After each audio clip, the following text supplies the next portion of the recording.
here. So welcome. And I'm Dr. Molly Force, and I've got my wonderful colleagues here, Dr. Rosalie and Dr. Mary, who are joining us. And we love sharing this information with you guys, and we really want you to leave this talk today feeling empowered and like you have the information that you need to move forward with successful weight management. So when we're talking about reaching and maintaining your ideal weight, we do want you to understand, of course, that this is a journey. And when we were coming up with the talk components today, there was so many different rabbit holes that we could have gone down. And we really have tried to narrow these things down to being really things that you can act on and things that you can really understand. So today, our goal is going to be really to go over these key principles for permanent weight loss. We want to go over some top reasons that might really help you understand why you haven't been successful potentially in the past. We also are going to want to go through different suggestions that are going to help you start weight shift more immediately. So I wanted to talk about, first and foremost, the yo-yo diet, because a lot of times when we're trying to manage our weight, what we end up doing is having major shifts in our weight that can really fluctuate up and down on a really short-term basis. And it's really important for us to understand that this can be very damaging. Our bodies have this adipose tissue, and it's really considered to be almost like connective tissue. And when we have big shifts, either gaining or losing weight, it's seen to the body as a damaging situation. So that can be a pro-inflammatory event for the body when it's fluctuating a lot. So one of the things we really want to do is to help you guys understand the importance of a slow and steady wins the race sort of scenario here. Okay. So the other component that's just really critical for all of us to talk about here is that there is no magic pill or magic wand that's going to immediately help us shed weight. This is really a journey that each of us are on, and we're going to go through these principles today to really help you understand blockages that could be affecting what's going on for you. So the first principle that we wanted to cover was it's really important to understand that you are unique. You're an individual. The way that your body manages its weight and its metabolism is unique to you. And there are many different factors, and we could do a whole talk just on this, that can really affect what we consider your bio-individuality. So there are components here such as your genetics, and we know that certain SNPs, which are these little pieces of our genetic code, we know that depending on some of those, they can regulate even things like your ability to feel satiated with food. So genetics plays a big factor here in who you are as an individual. The other component, and really a big pitfall that we see a lot of patients fall into, is that they end up seeing a friend or a neighbor doing really well on a diet, and they start to think, oh my gosh, that's the diet I need as well. And it's really important for you guys to understand that, especially as naturopathic physicians, we really advocate that there is no one size fits all in regards to diet. Diet needs to be assessed individually and at different times in your life. We know, according to the literature, that our age does determine our metabolic needs, and it affects our hormones. And we're going to be talking about those components later and how they play in. But please understand that, there's all these fad diets, and they're not all going to be the correct fit for you. So when we're thinking about weight management, we want to be thinking specifically about fat loss, not just losing total weight. And this is a really critical concept. And I know this is kind of a gruesome picture here, but here we have two bodies that have the same weight here, but they have different fat compositions. And this is a big deal because even though this is kind of an intense picture, we can see this cross section of these two humans, we can see where their fat has been stored. And we can see that that peripheral fat really compresses in on the organ systems.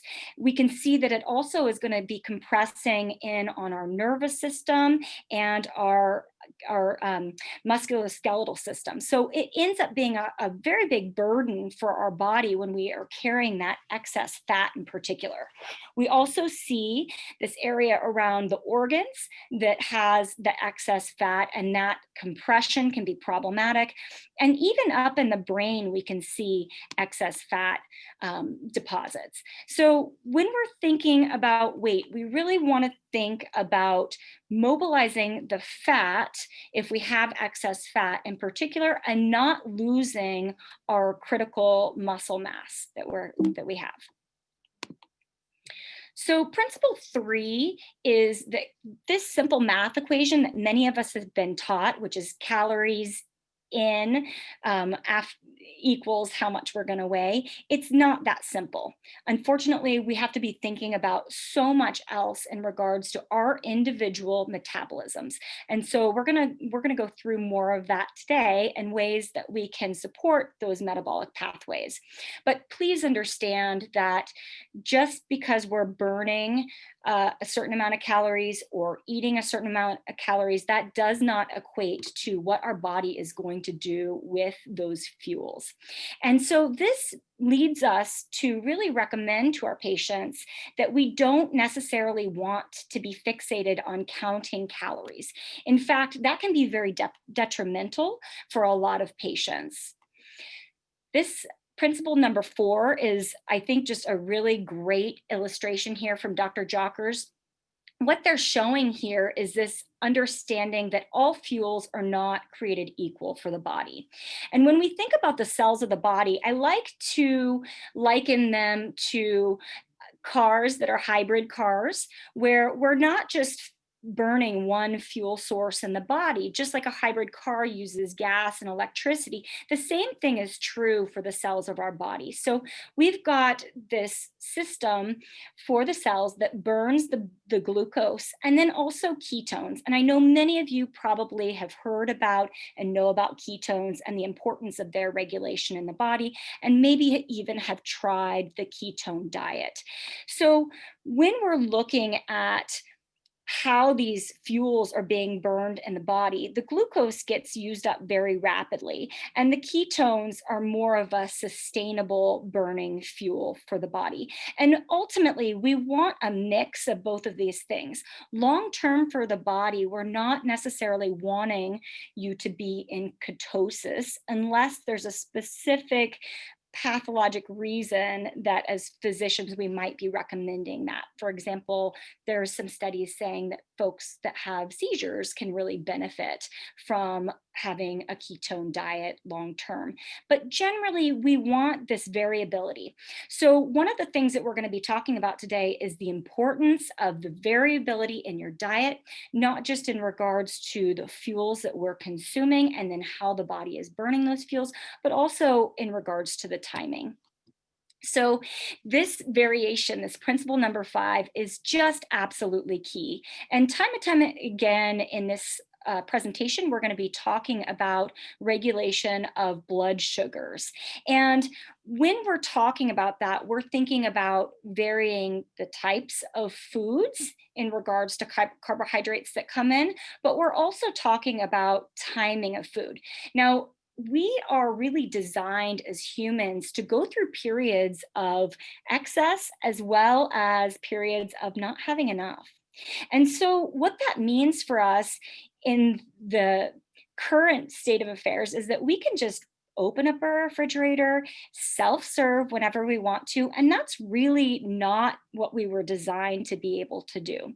So a lot of you have probably heard about intermittent fasting, and we're going to be touching on that today, and the importance of understanding that timing of our food coming in is absolutely critical for our metabolic maintenance and for keeping our metabolism really getting the input that it needs to stay healthy. So you guys might be thinking, okay, I understand all of those components, but I have some specific thing that is really getting in my way from healing. And so that's what we want to kind of cover next, is thinking about what is it? What are these obstacles to cure that might really be affecting your ability to burn that excess fat? So, number one that we see in our clinical practice is stress and cortisol. So, this has to do with our adrenal regulation. And many of you, if you've been working with me for years or have worked with another naturopath, perhaps, have seen your personal cortisol testing. And what you can see here in this little depiction is we have our timing for our cortisol coming in 4 times throughout the day. And cortisol is a very important hormone that regulates how our body manages stress, how it manages it's glucose as well. It's considered a glucocorticoid. So part of its function is to manage our metabolism. And that makes sense if we think about being in a scenario where we are too stressed out to be able to rest and digest. The body wants to be able to make sure that our cells have access to easy glucose so we can run away from that danger, for example. So what we want to see with cortisol is that it is what we call a diurnal hormone that has its own 24-hour rhythm. And we want that rhythm to be very consistent. And this really plays into how well we're going to sleep and how we're going to deal with waking up. Are we going to be morning people or night people? A lot of that is regulated by our cortisol because we know that cortisol and melatonin have this inverse relationship. So, first thing in the morning, our cortisol levels should be higher, they should be elevated. And so, what we are hoping is that if patients have a really well regulated cortisol, they will wake with a nice boost of cortisol to wake them up, get them energized for the day. It's kind of like your natural cellular cup of coffee. And then throughout the day, those levels should start to decrease. And eventually, they should really lower, not completely bottom out, but they should really lower so that we can get that melatonin to rise and we can go to bed effectively.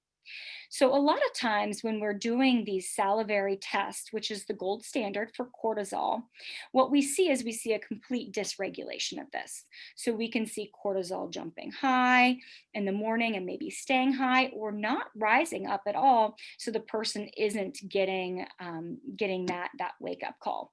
And ultimately, we know that this cortisol as a glucocorticoid is going to regulate our insulin receptors, and that's a big deal. So, when we're thinking about insulin, we are thinking about it being a very important key for our cells to be able to sequester glucose and then go on to a secondary phase of turning it into adipose. So we want this regulation of glucose to be able to be done by our insulin. And if we don't have that managed, then we get insulin resistance. And that's where we see a lot of pre-diabetic phases happening. And we can also see from that weight maintenance issues. So as far as the solution for managing cortisol, typically one of the biggest things that we're really wanting to do is create a rhythm, reducing our stress and creating rhythm. So there can be all kinds of stress reduction activities that we do, whether it's stretching or meditation, going for a walk, having a cup of tea, and just relaxing and reading a good book, all of those kind of things that we need to be thinking about, especially in today's day and age with all the stress that people are dealing with. But we also want to be thinking about where our heart rate is sitting. This kind of helps us understand what's going on with what we call the parasympathetic, which is the rest and digest portion of your nervous system, and the sympathetic system, which is more of that run away from the tiger, which really pumps out that cortisol. So we want to be thinking about that. And one of the ways that we can do that is by tracking your pulse rate. And so we can do that with fitness trackers, or we can also do that just by checking in a few times a day with how our pulse is during stressful situations and working through that as a biofeedback sort of style thing. So, reason number 2 for being very disruptive for weight or having difficulty losing weight has to do with sleep deprivation. And this is a huge deal for North Americans. We really see that about 1/3 of us struggle with insomnia. And this is a big problem because it can raise cortisol, like we talked about before. That's not ideal. And then in doing that, we get the secondary insulin resistance, and we get a big problem with blood sugar swings that can happen there. So we really want to level out that blood sugar if we're going to have effective weight management. And we really want to be thinking about ways to get that good quality sleep so that we can have the proper sleep hormones released. And those are such important antioxidants that help us clean up our system. So our melatonin and our growth hormone, which get released during sleep, are going to be very important there. So sleep deprivation, as you know, is very problematic. So it's one of the first things we want to look at if you've really been struggling and at a stuck set weight, and feel like you've been doing everything right. So think about, how are you sleeping? Are you waking up at 1 or 2 in the morning and struggling to get quality sleep after that? So ways that we can address this, number 1, we need to make sleep a priority. And that can be really challenging in today's society with the amount of things that we are trying to accomplish. So we want to make sure that we're prioritizing that time, coming up with a specific bedtime. I do this for my kids, and if you can do it for yourself, it's one of the best gifts that you can give yourself, is trying to come up with a time frame of about a 1-hour time frame that has your bedtime goal in it, and then going through that nightly ritual so that you can make sure that you hit that goal. We want to be trying to get, between 7 to 9 hours of sleep every night. And, that can be a big struggle for a lot of people. And especially as we age, we have hormonal shifts that happen. And that's something that we work with patients quite a bit to address their insomnia that's stemming from a hormonal shift that happens, especially postmenopausally. We also want to be thinking about stimulants that may be external stimulants that we're not thinking of. Beyond the caffeine and the chocolate, we're talking about things like electronics that might be in your bedroom that might be irritating your system. We know that even 1 photon of light, which is like so minute, can trigger receptors on our skin and can tell our pineal gland, hey, it's time to wake up and boogie. So we really want to get rid of those synthetic lights. We want to maybe switch back to paper books rather than our iPad or Kindles before bed. And then if we do use computers and things like that, we want to make sure we're running programs that will help us dial in the screen brightness. So if you can, no screens before bed is a really good rule. Now, reason number 3 is this snacking and post-workout calories. So we talked earlier about the importance of variation. And part of that with the intermittent fasting piece is that we want to make sure that our body is able to tap in to something other than just the glucose, the easy, quick fuel source. So when we're doing this, we want to be, when we're trying to lose weight, we want to be moving away from the model that tells us eat 6 small meals a day. For most people need to be moving towards adapting to this variation on their timing.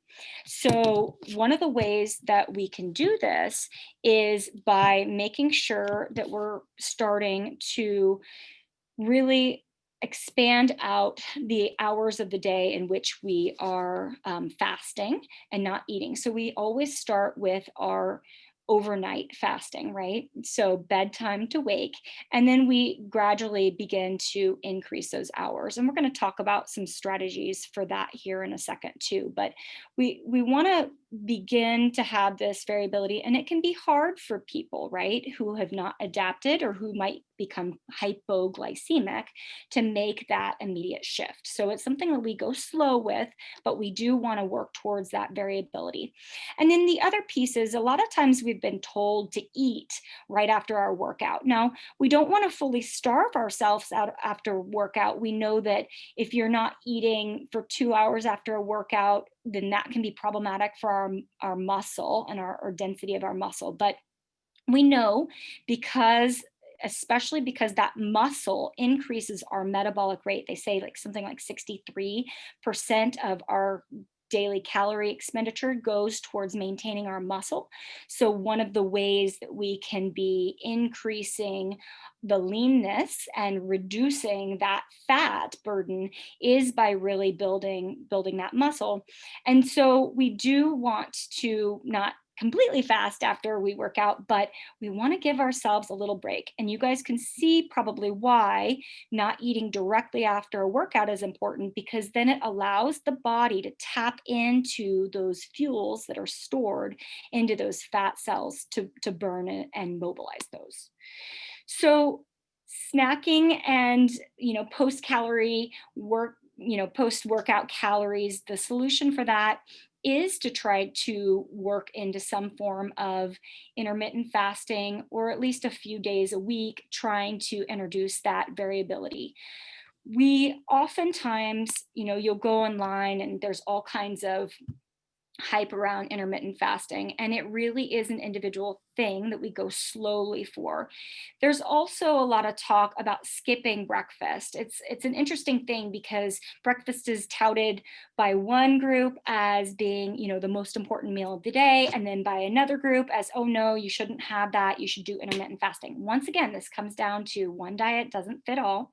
But I will tell you, when you think about the physiology, and when we talked about that cortisol rising in the morning, we really are designed to have the most metabolic output in the morning and in the at around noon. And so what I usually am recommending for my patients, if they can, is actually trying to cut out the later evening meals and eating those. Nothing says that you can't do intermittent fasting from breakfast and lunch and then skip those later meals.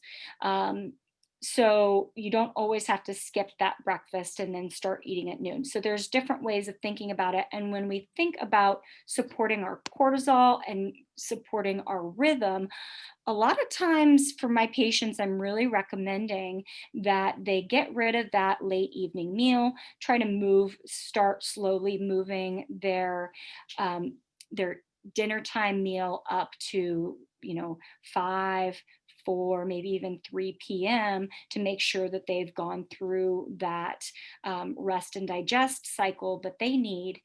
And I will tell you also that intermittent fasting is not necessarily something you should just start in on tomorrow. I have some patients that it takes them up to a full year to convert over to a 16-hour fast. So I also have some patients that will just do their intermittent fasting a few days a week. And that does provide that variability that we're looking for metabolically, which can be really helpful. So, and then just as a reminder, I kind of talked about it already, but trying not to eat a whole bunch right after you work out so that you can tap into those stores. So problem number 4 that can get in the way for people is this chronic cardio. And this is something I see with my wonderful athletes. When we are doing these extreme bouts of cardio training, we really are training the body to hold on to the fat. So remember, the body sees this yo-yoing of weight as a trauma. It wants to minimize that. So it's trying very hard to stick with these set weights, which could be very frustrating for us when we have a number goal in mind or we have, a pant size in mind. But we want to make sure we're not inducing so much stress to the body that it kicks up our cortisol system because it thinks, we're in danger by doing this excess cardio. And we know from the research, it's very clear that too much cardio can actually do this opposite of what we want, and it can decrease our muscle mass. So it does this to shed that unnecessary weight, and it allows us to be more metabolically slower so that we're able to keep our stores on. So we don't want to over exercise is really the takeaway here. And then we also see that these anabolic hormones that we think of as being really helpful for weight maintenance, so things like testosterone and growth hormone, we see those decreasing a lot of times when people are undergoing pretty extreme workouts.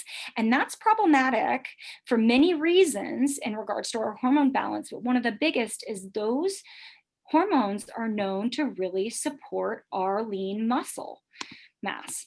So the solution here is that we really want to be thinking about focusing on something called intensity interval training, which is, the acronym there is HIIT.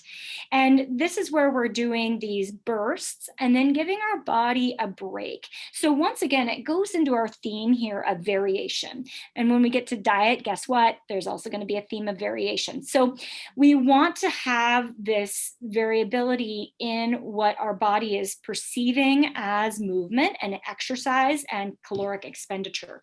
So we want to be thinking about doing these short bursts, maybe 30 up to 90 seconds of higher intensity movement. The examples of that are things like jumping jacks, running in place, crunches, those kind of things to get squats, those kind of things to get your heart rate up, stationary bike, those kind of things, and then giving your body some cool down time. If you're on a walk, even just thinking, okay, I'm going to do 30 seconds where I'm going a little bit faster or going up a hill, and then taking it easy for another, 2 to 3 minutes, and giving yourself that variability training. And there's lots of apps that are free that will do this on your phone, which is a really handy way to do it, to encourage you to have those little bursts while you're out on a walk, for example, or if you're on your bike or something. So we want to be having this variability. We want to think about switching out these cardio modes. We don't always want to be on the stationary bike. We don't always want to be going for a jog. We need to have variability. We see that this helps our muscles. It helps the tendinous attachments to those muscles to have different input. And it's really what we're designed to do. We're designed to do all kinds of different movement for survival. So we also want to be thinking about focusing on these complex and functional movements. So this is where we get into some of the ideas of not just training and keeping our bodies in a very straight linear motion, but also utilizing our range of motion and doing some of the natural movements that we would typically be doing as humans. So, including things like our lifting and our running, as well as stretching and balancing. So reason number 5 here is hormones. And this is one of the trickiest ones, I would say, for my patients to figure out on their own. And it's one of the areas that we really, I think, specialize in at our clinic at Prosper. So with hormones, we know that an imbalance in these hormones can absolutely slow your metabolism. Additionally, almost more concerning to us as physicians is that they can really affect our inflammation in the body. And as we know, inflammation ends up being this kind of silent, chronic, what we call like the silent killer. So we don't want that happening. It really increases aging, and the breakdown of our cells. So we want to be thinking about how we maintain a hormonal balance, especially when we're going through certain times of our life. So this really, we really need to pay attention to this, not just when, we're going through puberty or having babies as women, but also when we're going through our menopausal and perimenopausal shift. And then even postmenopausally, we need to make sure that these hormones are staying within that physiologic optimal range so that they can be communicating properly with each other. There's a lot in our environment that can absolutely affect our body's ability to have our hormones properly communicate. And one of the biggest ones that we see toxin wise is xenoestrogens.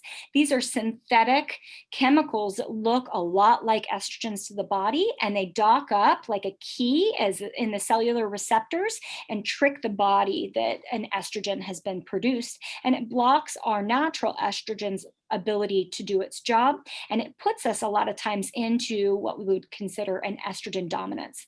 And estrogen dominance is a huge pattern that we work with here at Prosper. We see quite a bit of low progesterone for our ladies that we're testing and excess estrogen. And we see it even in our men that we're testing that are dealing with weight maintenance issues. In particular, if they have a lot of adipose, a lot of fat, we know that that increases their estrogen in the body as well.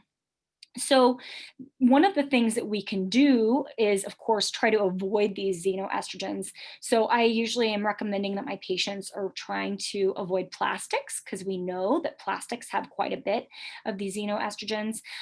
Also, a lot of the hair products, skin products, nail polish, those kind of things will have quite a bit of xenoestrogens in them. Even things like our tampons that have been bleached, for example, can have those. So we really want to watch out for those toxins because we know that puts a burden on our liver, and we know that it also disrupts how we would normally have our hormonal communication be. So that stress on the liver is a huge burden for the body. And when the liver cannot do its job, it cannot release the weight. Because remember, the liver is like a sorting facility for the body chemically. And so when we're talking about this adipose breaking down, the fat, the excess fat breaking down, we've got to have this pass that goes through the liver and involves the gallbladder to get it out, and we excrete it in our feces, right, in our poop. So we want this communication line between our liver and our colon to also be intact. And one of the biggest things that's regulating that is our good flora. And that is a huge topic, and it's one that we've talked about many times. And in fact, most of our doc talks, at some point, we mention the importance of flora and gut health. And we know from the research that certain groups of commensal good bacteria that we need, when overgrown, can be very problematic for weight loss. And we know that other good groups of bacteria, these commensal bacteria, can actually help optimize our need for food, our ability to feel satiated, and how our body really sorts those nutrients as they come in. So the hormonal solution is not simple, but we always want to start by reducing the things that may be really blocking your ability to rebalance. So number one, assessing your toxic load. It is not fair to say that detoxing is just something we do for a week or two a year. Really, detoxification should be a lifestyle. It should be something that we are bringing into our everyday experience, even in just small little things that we can do, by making sure we're eating our leafy greens, for example, or including a liver supportive food in our diet, like having having beets or having parsley or something like that, in our diet. A little bit of lemon water, those kind of things, to start out your day. So we want to be thinking about what's coming in that might be damaging us and affecting our hormones, what we can do to really support the liver and the detoxification of those hormones and the transformation of those hormones, both excess that we are making ourselves, we call those endogenous hormones. We see those skyrocket a lot of times in perimenopause and sometimes towards that beginning of postmenopause. So we have these surges of hormones that are being produced a lot of times by those ovaries to kind of try to kick back on that cycling that has been happening for years. And what we want to make sure is those excess hormones have an effective route out and that the liver is able to do that and really kick that out through the colon. So when we're talking about foods that are very helpful for this, in particular, the cruciferous veggie family, which is our broccoli family, we think about our cabbage being in there and our cauliflower, those and our kale, those are all our cruciferous veggies. And we know that they have certain phytochemicals that are very powerful for the biotransformation of both endogenous and exogenous. That means the things that we're taking in, like those, very disruptive xenoestrogens. These chemicals found in that brassica, or also known as cruciferous veggie family, are wonderful for transformation of those chemicals out, those hormones out. So some of the best phytochemicals that we know that do that are things like indole 3-carbinol, which is shorthanded as I3C, DIM, which is DIM is another really big one that has a lot of research on it. And then my personal current favorite is calcium D-glucarate. And one of the things that does is it actually, glucuronidase is an enzyme that sits on the brush border of the colon. And so when we're talking about that communication between the liver and the colon, that is a really important enzyme system that helps us grab these excess hormones and say exit the body rather than reabsorb.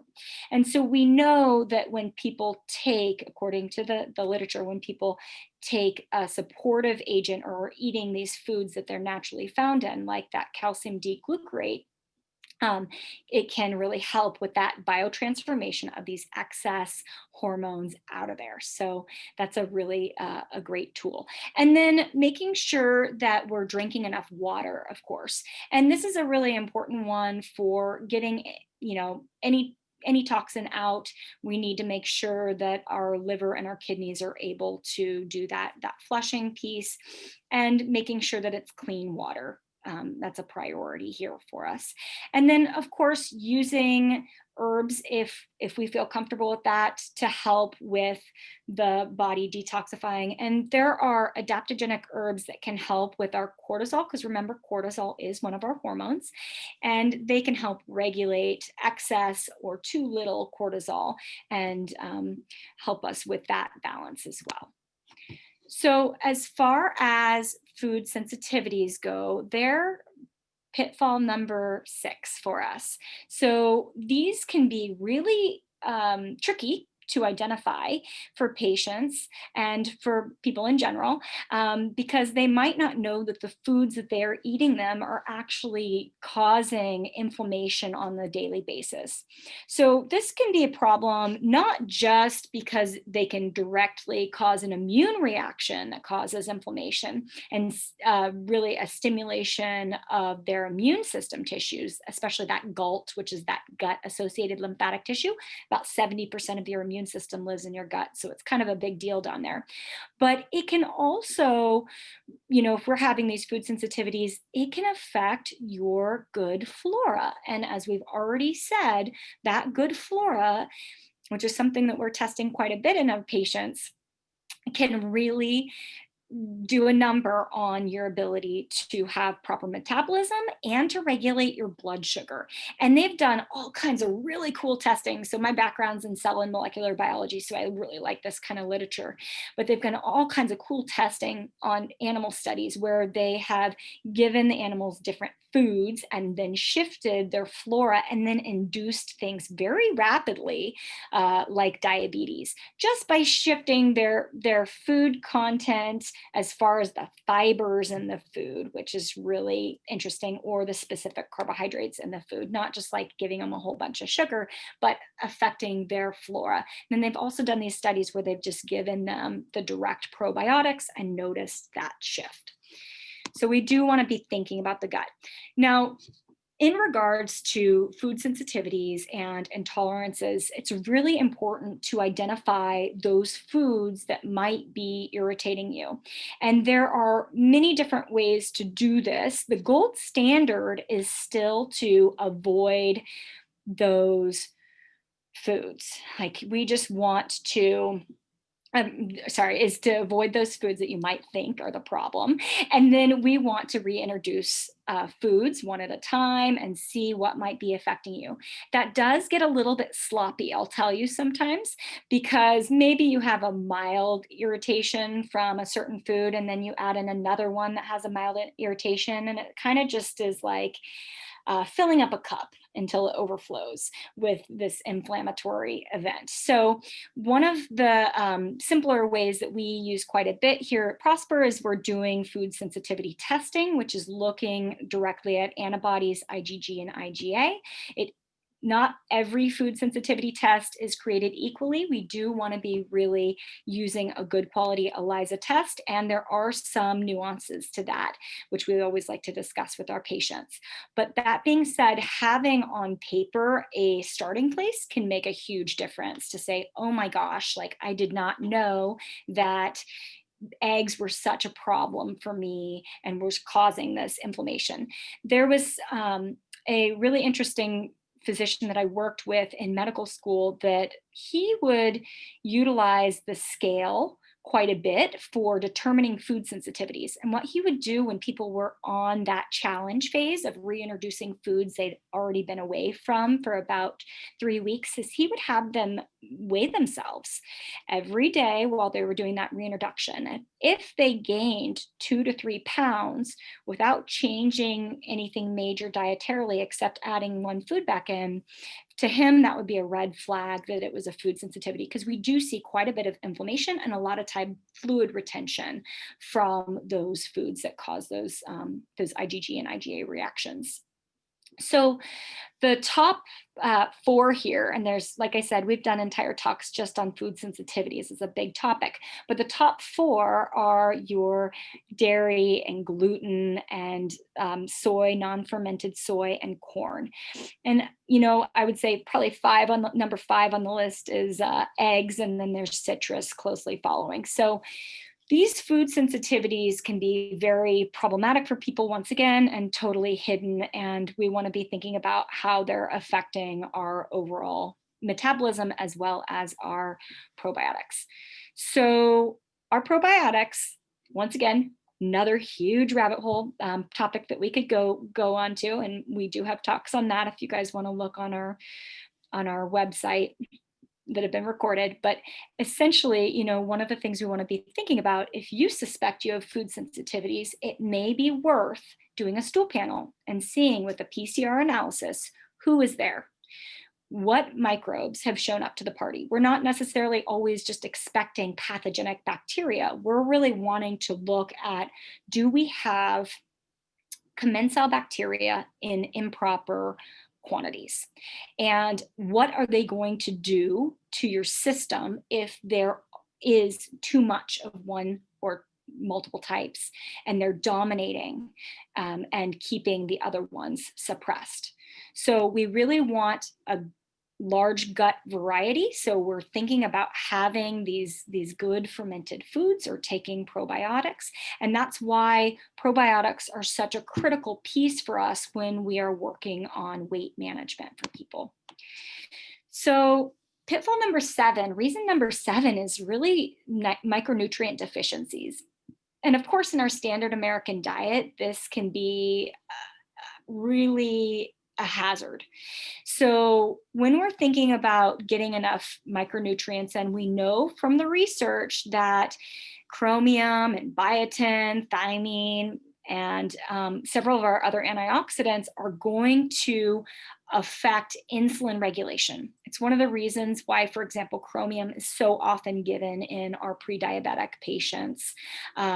We really know that these can have a big impact. If you're not getting them in your foods because maybe your diet is very limited or you're eating more of a standard American diet, this is a big problem. So we want to be thinking about getting that variety and making sure that we're getting our micronutrients in, and also that we are effectively able to transport them in. And that's another thing that we often are assessing with our patients is what's blocking your absorption if they are eating those foods. So the solution here a lot of times is thinking about variation again, that variability factor. So we want to eat the rainbow. And I talk about this quite a bit with my children, which is a really fun, component. And it's ironic that my daughter didn't like anything green. I was like, is this the curse of being a naturopath? For the first, 2.5 years of her life, she was like, oh, it's green.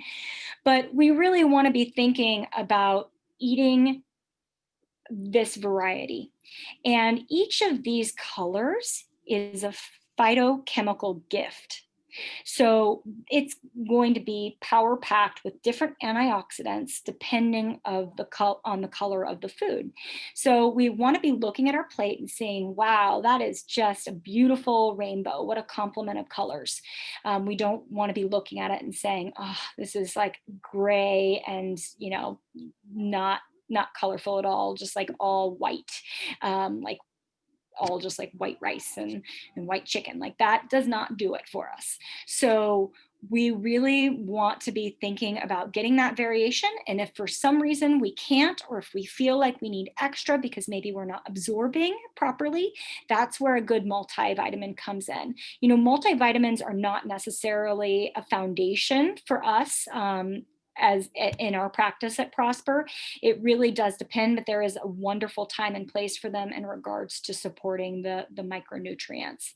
And then if you are worried about deficiencies, there are some pretty cool blood tests that test for deficiencies and have some really neat science behind them. So there are ways to look at your micronutrient content and your vitamin levels.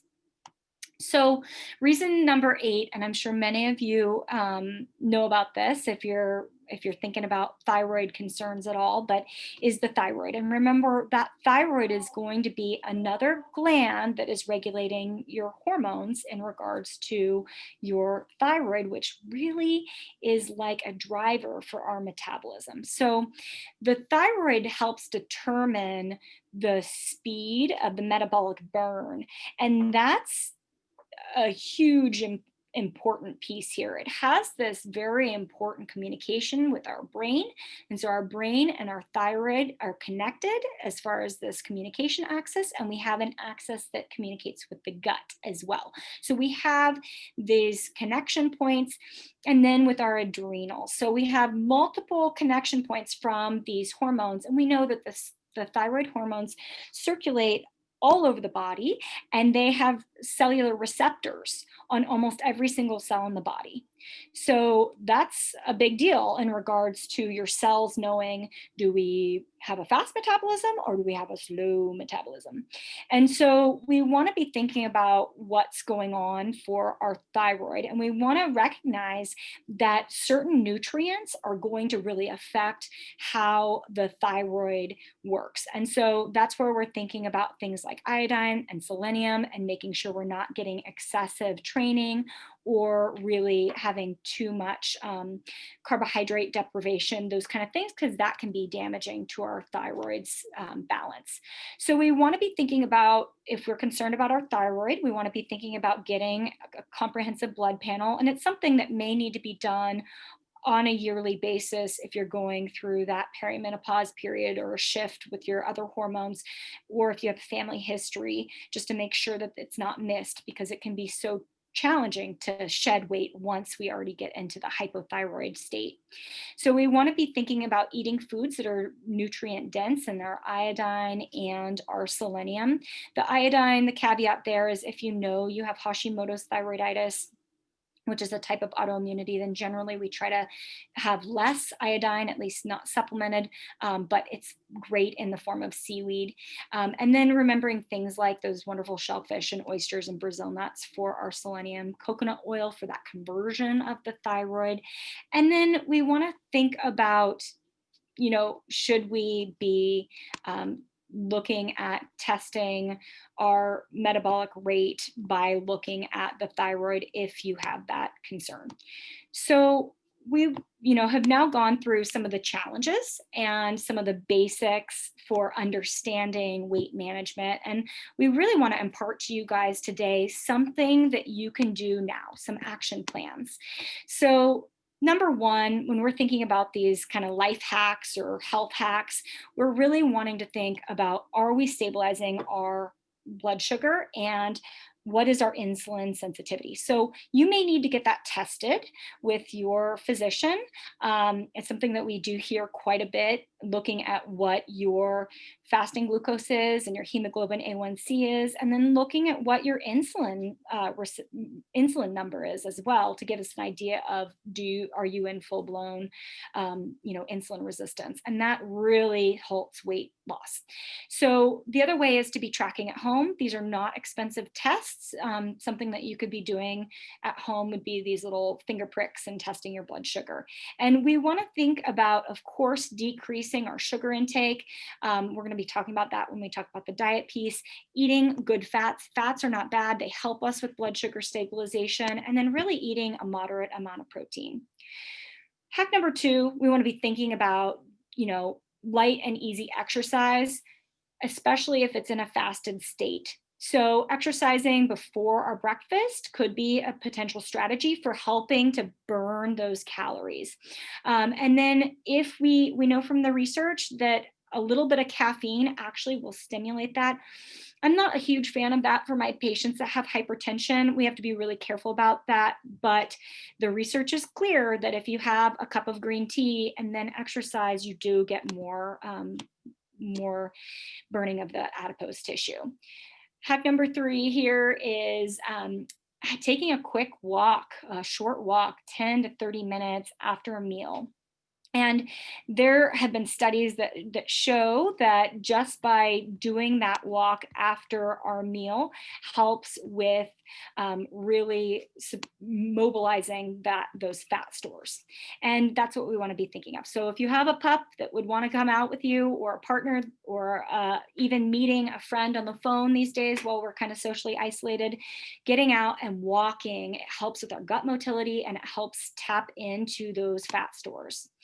Hack number 4 is strength training. Do not underestimate how important this is. It really helps promote that fat loss while maintaining that muscle mass. And remember how important those muscles are for your metabolism. It also will help with that healthy bone maintenance, and that helps with those tendons pulling on the muscles, increasing that bone maintenance.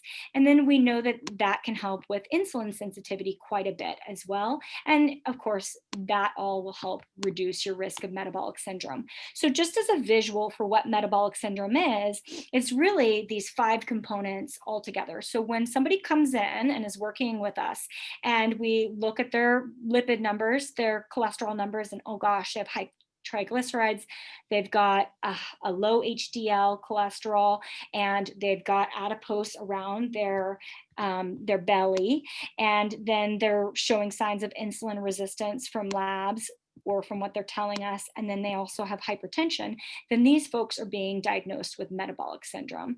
And this is kind of one of the most challenging when we've got this going on. It can be one of the most challenging to shift if we're not really engaging in a holistic change.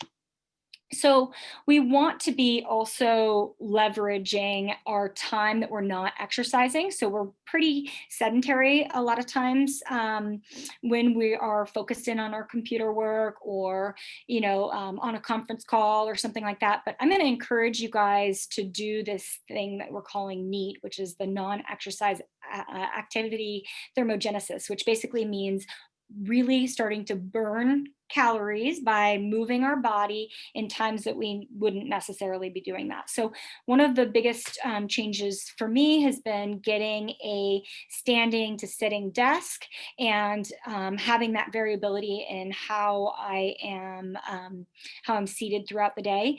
Making sure that if you can, go for a walk while you're working or changing your posture frequently. Of course, balance training is something that you can do most times when you're out and about, just something you can do in your own head.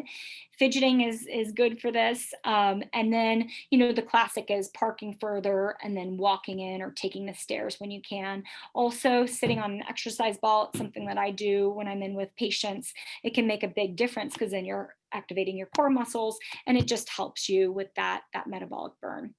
So we can also use really wonderful plants and herbs to help support your metabolism. So these ones have great research behind them: the cinnamon, the Oregon grape derivative, berberine, apple cider vinegar, ginseng, astragalus, and bitter melon.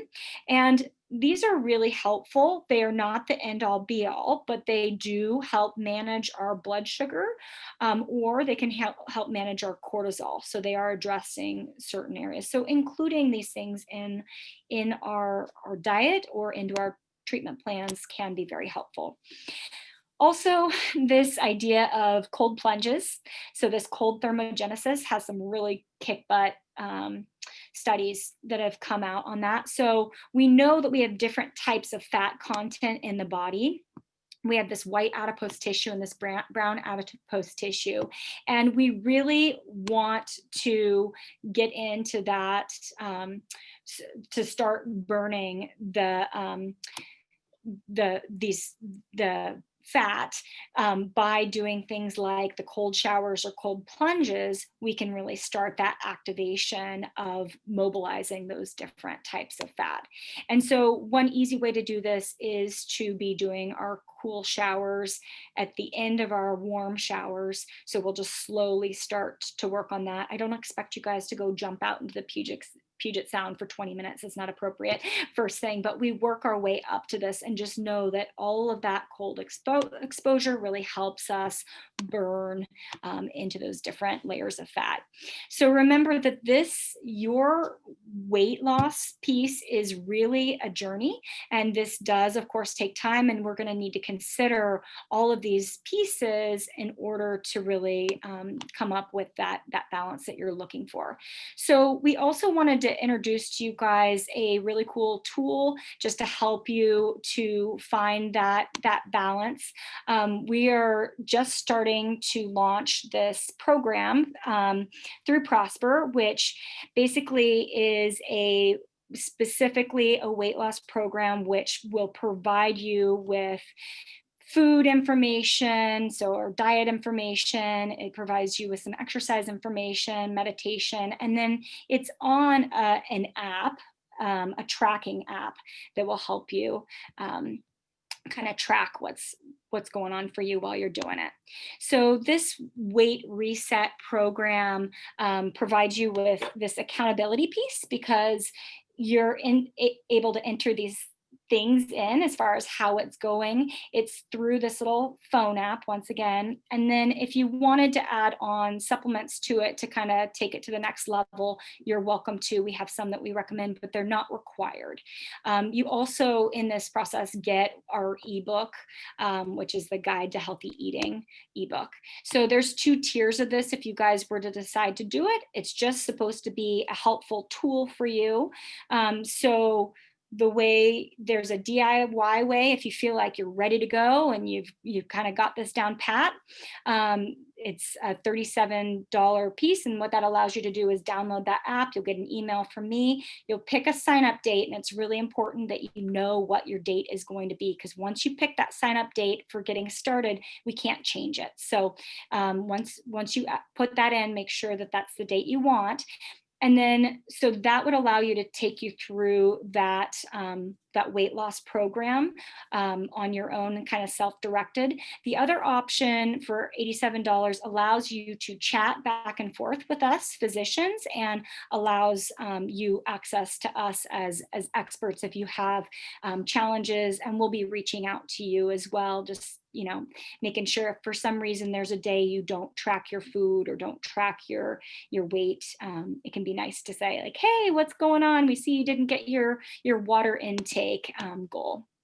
So this is kind of one of the ways it looks here. It's pretty quick and easy to download, and it gives you all these personalized plans as far as these recipes and exact shopping lists, like you're going to need 3 avocados this week and that kind of thing.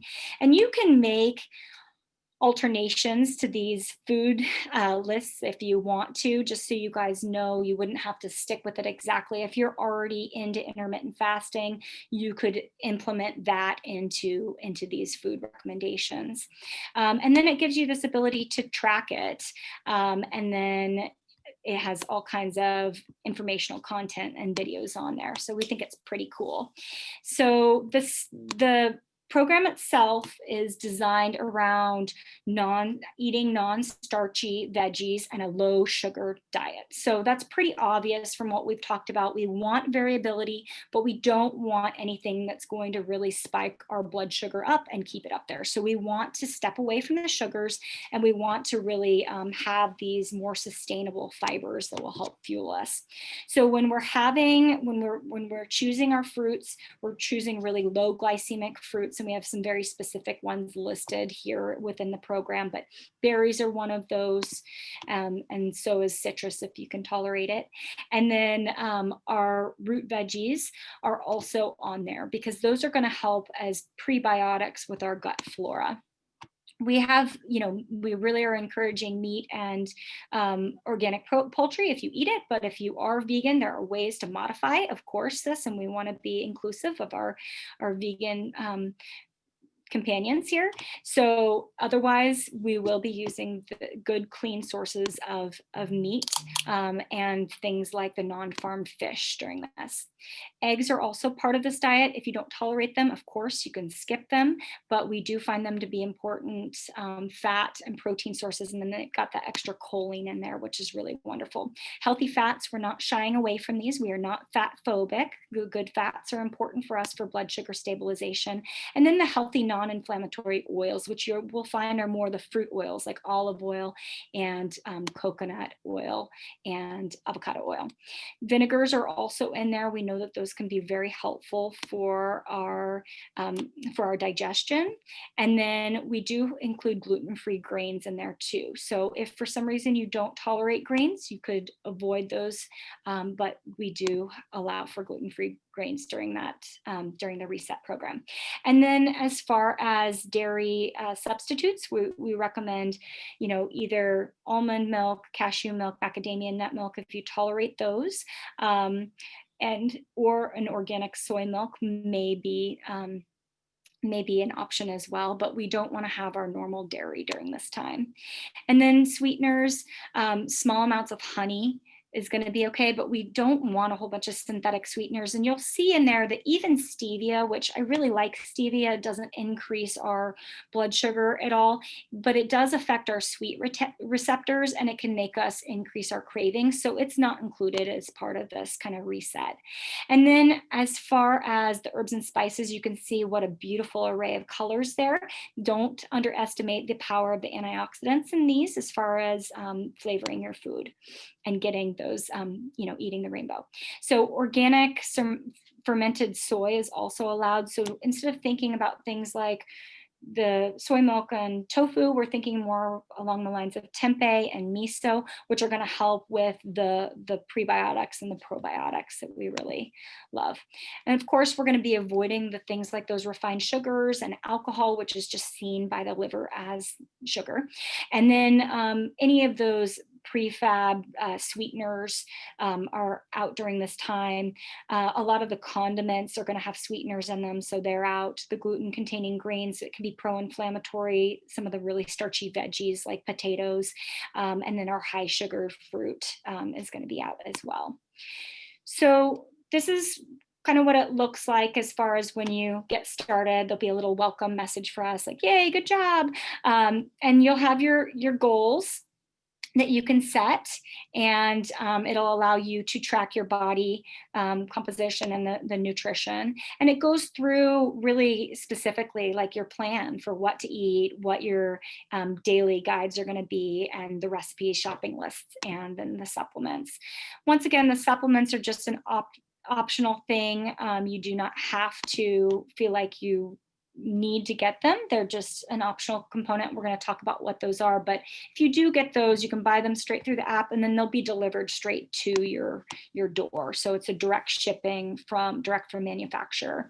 And it also allows you to really kind of personalize it. So you can put in your own profile. It provides you with all these different documents as far as what to do for the workouts, videos for meditation. And when we're getting back to, the supplement piece, there are two that have been chosen very specifically for this. One is a weight loss support packet, and then the other is a probiotic. And we've talked at length today about why probiotics are so important for the maintenance here. And so these are specific probiotics that we know to be supportive of weight management. In regards to the weight loss kit, they come with these little easy to use sachets, and they have 3 different designs for health products in them: Endotrin, Carnitine Synergy, and Thermo FX. And what they do is they really help you with stabilizing that blood glucose.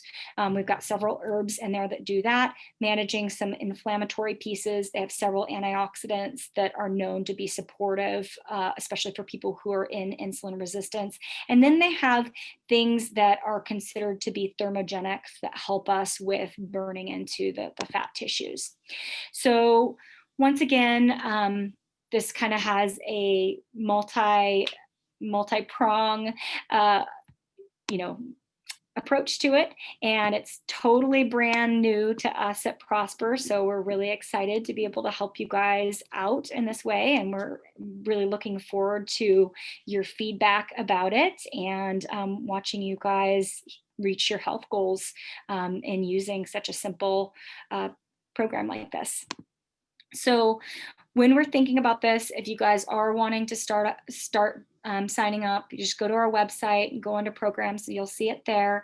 You'll sign up, you'll get an email from us that'll walk you through the next steps, and you'll want to download that WellWorld app for your phone because it'll be mobile with you. Once you do that, if you decide to get the weight loss supplements, make sure you order those and give your start date a long enough time in order to be able to receive those before you get started. And then you'll want to make sure you have plenty of time to clean out that fridge and get your pantry ready and then get started. So we really hope that this has been informative for you, and that we've gone through some of the pitfalls and some solutions for you guys. And we really hope that this helps you take the action that you feel like you need to in regards to supporting your system. So once again, if you decide to do the program, it's right there online. But we wanted to kind of close today with this little quote that's, really, I think, so important. A lot of times we have a lot of self-judgment, or even just comparing ourselves to others in regards to weights. And we have to remember that bio-individuality. So don't compare yourself to others. Remember to compare yourself to the person that you were yesterday. And so going off that, we have the ability to make these changes. We hope that we can help empower you to do that. So I want to take a second and just introduce my co-hosts here, Dr. Rosalie and Dr. Mary, to you guys. They are experts in this field and just phenomenal physicians that have recently, over the past few months, joined the Prosper Natural Health community. And they both have really unique components to offer. Dr. Rosalie is also an Ayurvedic physician as well as a naturopathic physician. So she's got this wealth of knowledge about East Indian herbs. And then Dr. Mary is an acupuncturist as well as a naturopath. So she just also comes with this wealth of knowledge and also has studied Chinese herbal medicine as well. So I want to just welcome them as co-hosts, and we want to kind of answer some of your questions. And it looks like you guys have been going through some of those, but Dr. Rosalie, Dr. Mary, do you guys want to answer anything that you've seen so far? And maybe we should start with just the general poll. I know we're running over for time, so if anybody has to leave and sign off, we totally appreciate you being here, and we look forward to seeing you guys next month at our next DocTalk. But I'll let Dr. Rosalie and Dr. Mary kind of start by talking about the polls and some of the questions that they saw come up. Yeah, thanks again, Dr. Molly, for guiding us through that. I was able to tally up everyone's responses in terms of what was most difficult in helping in achieving weight loss. And it seems like sugar cravings got the biggest vote here. And then next in line was discipline. And then planning and personal physiology were sort of at the end. So just to address sugar cravings specifically, there's a lot of actually Ayurvedic herbs that can help with preventing those cravings, or sort of having a rescue remedy ready for when those sugar cravings come on, including a lot of the herbs that Dr. Molly brought up for sort of glucose management. And that's something that, yeah, we can talk individually about, since it very much depends on the person, on their constitution as well. Great. Thank you. Again, thank you. Sorry, was there something else you wanted to say, Rosalie? No, I just organized the questions so we can sort of run through them. I saw them on the chat here. Rosalie, why don't you read them so everyone can just know what we're addressing, and then we can kind of. Yeah. So the first one that came up, do blue light glasses help? Second one, how much time is needed before bed, between screens and bedtime? And then good resources for xenoestrogens, and what we can one by one, just because we want to make sure that people walk away with good information. And that's one of the things that we really value here at Prosper is we want you guys to be educated. It's why we spend our time doing these community outreach events. So let's start with number one. Dr. Mary, do you want to address that one? So I think about blue light. I'll pass that one on to you. Okay, so blue light glasses are, something that have become pretty popular.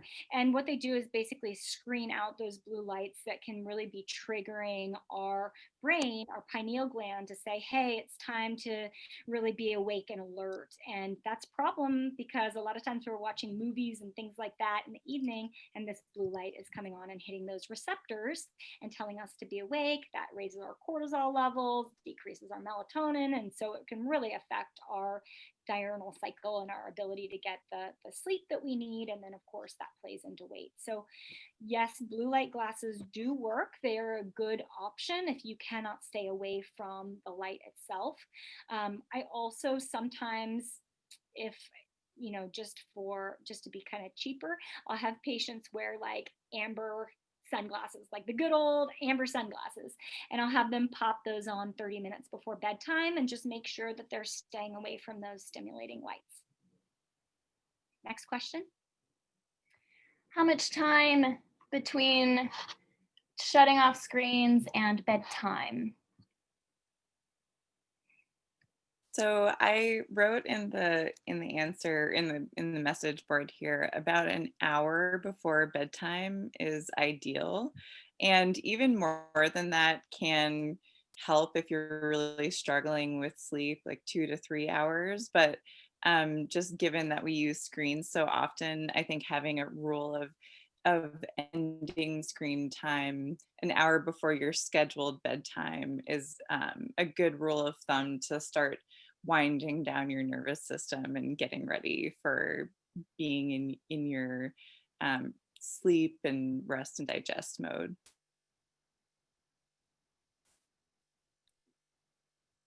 Is that do you Next question is agree with that? Mhm. that's great. Yeah, that's what I've got as well. Next question was resources on xenoestrogens. I know Dr. Mary sent a couple. I like to look at the Environmental Working Group site, and they've got all sorts of information about environmental toxins, and where you can find them. So I'll leave that link in the chat box. And that's one of my favorites too. It's free and it's just awesome. You can really search a whole bunch of different products on there and they do a great job. Next question was, what aids in micronutrient absorption and intake? So a few different things. One is making sure that the probiotics are balanced and that the gut flora is really doing its job. There are other things that can make a huge difference here in regards to enzymes. So we talk about digestive enzymes a lot with patients and making sure that the proper enzymes are released, not just by our pancreas, but also starting off in the stomach and setting the right pH so that our proteins can be well absorbed, and then those other nutrients as we have that food progress down the intestinal tract. So there are different areas of the intestinal tract that the food is absorbed and those micronutrients are absorbed. We've addressed that a little bit before in some of our digestion talks, but that's a great question. But generally, those things that help with gut motility, like apple cider vinegar before meals, or a digestive enzyme, whether it's beta-HCl or a mixed enzyme complex, and that really depends on what's going on for the patient, that will make those recommendations. But that's usually what we're thinking about for supporting, for absorbing those micronutrients. And then, of course, we have to address what might be blocking. So if there is an inflammatory event or food sensitivity, something that is blocking that absorption ability, because the gut lining itself is inflamed, that must be removed. That obstacle to cure must be addressed. Another question here is, how do you know you're at an ideal body weight or not? Dr. Mary, do you want to take that one? That is a difficult question to ask, but a great question to ask. I think it's really important to, I think weight is one marker to look at in terms of our overall health, and it's part of the larger spectrum of our health. So the weight, so our ideal weight is an individual choice, and largely it's about how we feel. And it's so much about how our cortisol is functioning, the sleep we're getting, and the our insulin status. And so we really like to look at weight in like a holistic context, and kind of work on accepting your body as it is and working towards your optimal health rather than working just towards an ideal body weight. And as Dr. Molly mentioned, so much of what goes into the numbers of our weight can be muscle mass and even our bone structure in addition to our body weight. So I think it's important to keep all of that in mind. Yeah, what do you two think? So it's just so interesting because even coming up with this topic, when we were deciding topics to talk about, we kind of struggled. Like, do we talk about weight? Because it can be just so triggering for some people and kind of divisive. And it's just one element of our health. But we also know that it can be such a major barrier for people as far as how they feel. So when we were doing this and coming up with this talk today, we really wanted to be inclusive about understanding that this is not just a number on the scale and that everybody is an individual. So when I'm assessing somebody's weight, there is the BMI chart, which is helpful. We like numbers, right? As physicians, we like numbers. But there's more than that. If we look at the fat distribution for the person, if they have certain areas where they have unhealthy peripheral fat, that's a red flag for us. If they have an issue where they're not maintaining their muscle mass, that's an issue for us. So there are things that can be helpful in that regard, but also we have to recognize that our understanding of our proper weight is individual.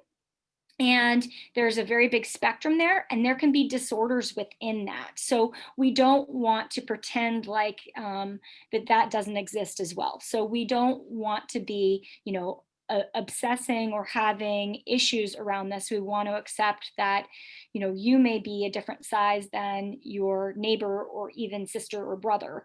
And some of that has to do with your actual individual makeup. Great. Yeah, the last 3 questions have to do with app specifics and diet specifics within the Well World system. And one of the questions was, are edamame and legumes allowed on this diet? They are. So edamame is in particular, but we want really low carbohydrate legumes for this specific reset, just because or lentils can be so darn high in carbohydrates. So it's really more like the edamame that's allowed, and I believe tempeh is too, and I know miso is as well. But yeah, we generally want to watch out while we're doing these kind of metabolic resets for those higher carbohydrates. And then once again, we like organic for soy. It's a big one. And then we like it fermented whenever possible. Are other supplements okay to take during this diet? So yeah, remember these supplements that we're recommending this is not a prescription for you guys. This is really something that you will want to work with, if you can, with your physicians in regards to making sure that you're not coming off of anything that you need to already be on. But if you're working with us already and you're on a certain set of supplements, you wouldn't come off during this diet.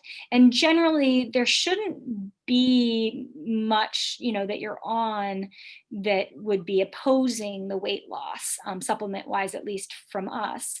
But yeah, it's a tricky thing, right? Because we can't make, during these community education events, we can't make specific recommendations for supplementation. But yeah, typically, like if you were already on your vitamin D because it's winter here in the Northwest, you would want to stick with that. And very last question here, is there a website version of the app available? So sadly, there's not. And I think that was, kind of done for a few different reasons. One, development costs, but also to make sure that it's really easy for us to have a HIPAA compliant communication platform with you guys. So for those of you that choose to do the expert guided tier, that $87 tier, it provides us with the ability to communicate with you, and it's HIPAA compliant, which means that your personal information is completely protected. And I think it was too complex over the web system on a general computer screen, but they could control that via an app in an easier way. Was that it for our questions? Yeah. Gosh, well, thank you guys so much for joining us. We just absolutely, love seeing everybody, and it's just so fun. So we will hopefully see you guys next month for our next DocTalk, and you can see on our little schedule that it's going to be on stress management. So I can't think of a better time. We all need a little bit of stress management in our lives. So please join us then. It's, of course, another complimentary talk, and we just so appreciate you guys for showing up today. If you have any questions that you feel like need to be addressed individually, do not hesitate to give us a call or to jump on our website. You can now book through the website directly. We're trying to make it easy for everybody in this new technology wave that's happening. So, all right, you guys, we're going to sign off for today, and thank you again. It's been our pleasure.